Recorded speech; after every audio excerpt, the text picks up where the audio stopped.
अगर आपको इंग्लिश सीखना है तो इनके बिना तो आप आगे ही नहीं बढ़ सकते।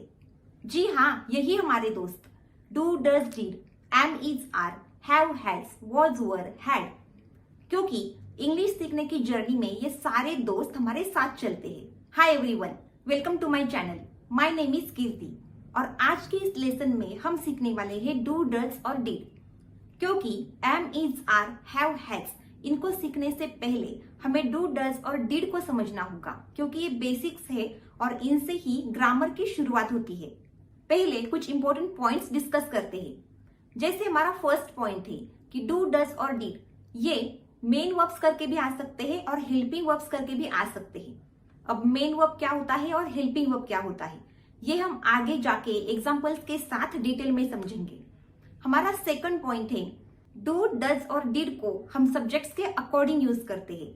जैसे अगर आपके सब्जेक्ट्स है आई, वी, यू, दे और प्लूरल नाउन्स, तब उनके साथ हमेशा डू आता है। और ही, सी, इट और सिंगुलर नाउन उनके साथ डज आता है। और डिड आता है आपका सारे सब्जेक्ट्स के साथ, क्योंकि डिड ये वर्ब की ऑलरेडी सेकंड फॉर्म है, मतलब डिड पास्ट फॉर्म है। तो सारे सब्जेक्ट्स के बाद हम डिड का यूज करते हैं। I, we, you, they, he, she, it, Kirti यानी कि singular noun, plural noun Kirti and Riyan, उनके बाद सबके बाद हम डिड लगाते हैं। हमारा थर्ड पॉइंट है कि डू और डज को हम यूज करते हैं प्रेजेंट सिंपल टेंस में, यानी कि प्रेजेंट इंडेफिनिट टेंस में।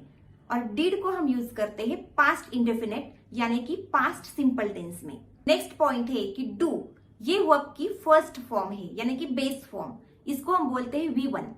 और डज जो है ये वर्ब की फिफ्थ फॉर्म है। अब ये क्या होता है, वर्ब के टोटल 5 फॉर्म्स होते हैं, जैसे कि बेस फॉर्म यानी कि V1, V2 यानी कि पास्ट फॉर्म जैसे राइट का होता है रोट, और V3 क्या होता है रिटर्न, V4 क्या होता है जब भी हम बेस वर्ब को ing लगा देते हैं तब उसको V4 बोलते हैं, यानी कि वर्ब की फोर्थ फॉर्म। तो राइट को ing लगा देंगे तो क्या होगा राइटिंग, ये हो जाएगा V4। और जब उसी वर्ब को हम s या es लगाते हैं तब वो वर्ब की फिफ्थ फॉर्म होती है। तो ये जो डज है ना, ये वर्ब की फिफ्थ फॉर्म है और डिड है वर्ब की सेकंड फॉर्म। तो ये कुछ इंपॉर्टेंट पॉइंट्स पहले हमने समझ के लिए कि डू, डज और डिड मेन वर्ब करके भी आ सकते हैं और हेल्पिंग वर्ब करके भी। और सब्जेक्ट्स के अकॉर्डिंग आप डू, डज और डिड का यूज करोगे। और डू और डज आता है प्रेजेंट सिंपल में और डिड आता है पास्ट सिंपल में। डू क्या होता है V1, डज है V5 और डिड है V2। डू, डज और डिड मतलब करना। डू और डज करता हूं, करती हूं, करते हैं, इस तरह से जब हम बोलते हैं तब डू और डज। और डिड पास्ट है तो मतलब क्या, मैंने किया या मैंने किया है, उसने खाया है, इस तरह से जब बात करते हैं तब डिड। अब इसको एग्जांपल्स के साथ समझते हैं। आई लर्न इंग्लिश, मैं इंग्लिश सीखती हूं। यहां पर मेरा सब्जेक्ट है आई, सब्जेक्ट प्लस वर्ब की फर्स्ट फॉर्म यानी कि लर्न प्लस ऑब्जेक्ट और रेस्ट ऑफ द सेंटेंस। ये हमारा फॉर्मेट किसका है, प्रेजेंट सिंपल टेंस का। तो क्या हम टेंसेस में चले गए? जी हाँ, क्योंकि do, does, did, am, is, are, have, has, was, were, had ये सब टेंसेस के आजू बाजू में ही घूमते हैं, टेंसेस में ही ज्यादातर यूज होते हैं। तो टेंसेस को आपको समझना होगा। अगर आपने टेंसेस की वीडियोस नहीं देखी तो पूरी प्लेलिस्ट डिस्क्रिप्शन बॉक्स में है, आप वो रेफर कर सकते हो। ये वीडियो देखने के बाद आप वो वीडियो देख सकते हो, क्योंकि पहले डू, डज, डिड और am, is, are, have, has को समझना होगा, उसके बाद आप टेंसेस को बहुत अच्छे से समझ पाएंगे। आई लर्न इंग्लिश, मैं इंग्लिश सीखती हूँ। तो अगर इसी सेंटेंस को मुझे इस तरह से बोलना है, क्या मैं इंग्लिश सीखती हूँ, तो मैं कैसे बोलूंगी? मेन वर्ब मेरा यहाँ पर है लर्न, सब्जेक्ट है आई, उसके बाद मैंने रखा बेस फॉर्म ऑफ वर्ब यानी कि V1, I learn plus rest of the sentence. और डू आई लर्न इंग्लिश, क्या मैं इंग्लिश सीखती हूँ? यहां पर मुझे डू इस हेल्पिंग वर्ब की यहां पर हेल्प लेनी पड़ी, तो इसीलिए डू को हमने यहां पर बोला हेल्पिंग वर्ब।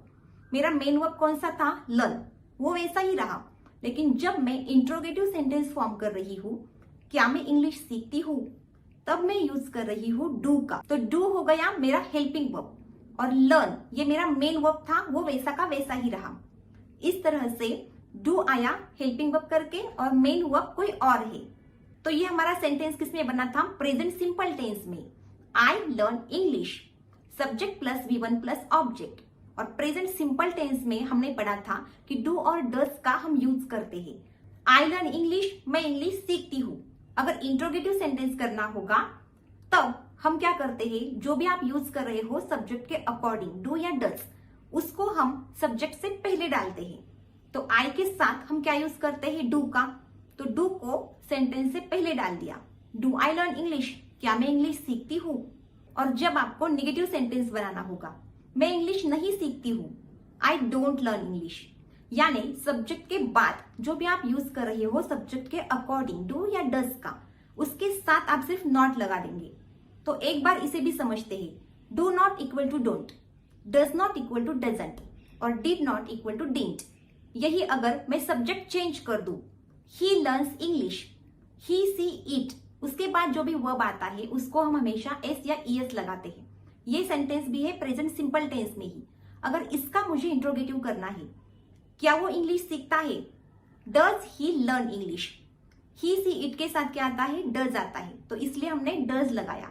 और मैंने क्या बोला था, जो भी आप लगाएंगे डू डज, वो सब्जेक्ट से आप पहले लगाएंगे इंट्रोगेटिव के टाइम पर। डज से जब भी आपका क्वेश्चन होगा तब ये डज हो गया हेल्पिंग वर्ब, उसके बाद जो भी मेन वर्ब आपका होगा उसको आप एस या ईएस नहीं लगाएंगे, यानी कि उसका एस या ईएस आप हटा देंगे। इसको आप ऐसे भी याद रख सकते हो कि डज में ऑलरेडी ईएस है, तो डज के बाद जो भी मेन वर्ब होगी उसको आप एस ईएस नहीं लगाएंगे, वो हमेशा एस ईएस के बिना वाली वर्ब होगी। तो does he learn English. Negative बनाना होगा तो ही डजंट लर्न इंग्लिश, वह इंग्लिश नहीं सीखता है।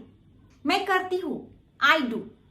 यही अगर मुझे क्वेश्चन करना है, क्या मैं करती हूँ, तो मैं कैसे करूंगी, मुझे एक हेल्पिंग वर्ब की हेल्प लेनी पड़ रही है। डू आई डू, क्या मैं करती हूँ, एक है मेन वर्ब और एक है हेल्पिंग वर्ब। अब सीखते हैं did.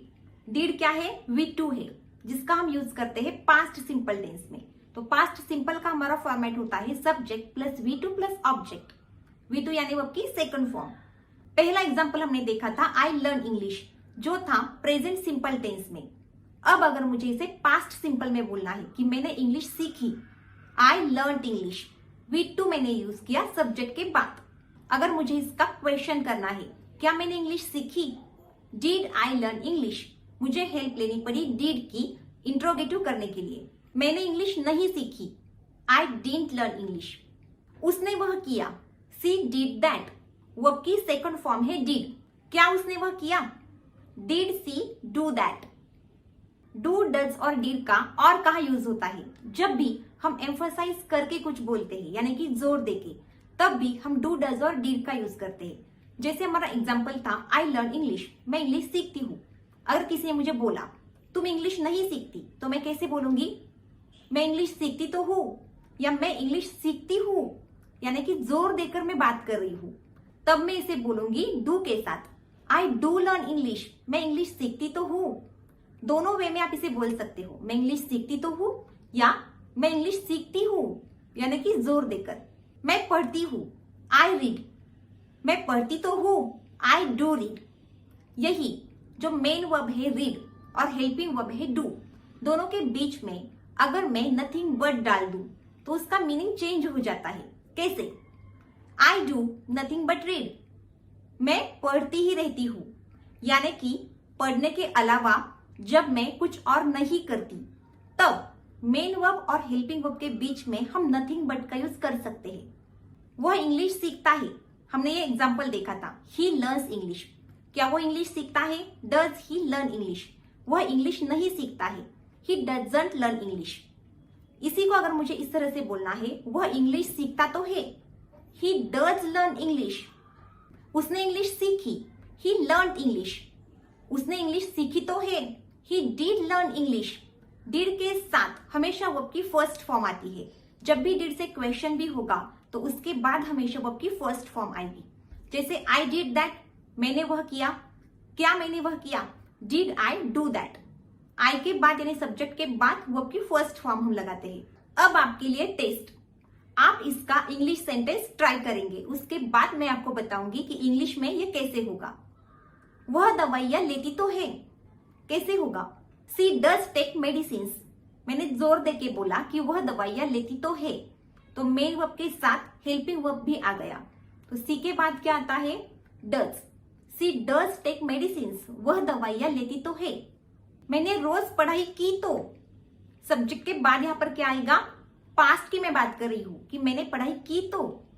I did study every day, मैंने रोज पढ़ाई की तो। क्या तुम जानते हो? डू यू नो, यू के साथ क्या आता है? डू। तो डू यू नो, क्या तुम जानते हो? मैंने गाड़ी नहीं चलाई, मैं पास्ट की बात कर रही हूं कि पास्ट में मैंने गाड़ी नहीं चलाई।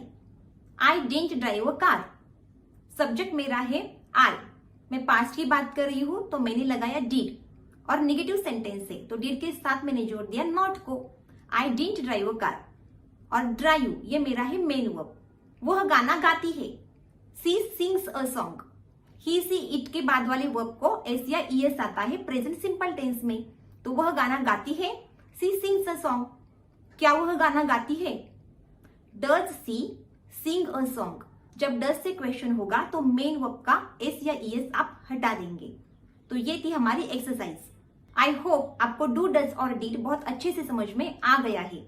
नेक्स्ट वीडियो में हम सीखेंगे एम इज आर, हैव और हैज। अगर आपको वीडियो अच्छी लगी होगी तो लाइक और शेयर जरूर कीजिए, और अगर आप चैनल पर नए हो तो चैनल को सब्सक्राइब करना मत भूलिए। तो मिलते हैं नेक्स्ट वीडियो में am is are, have has के साथ।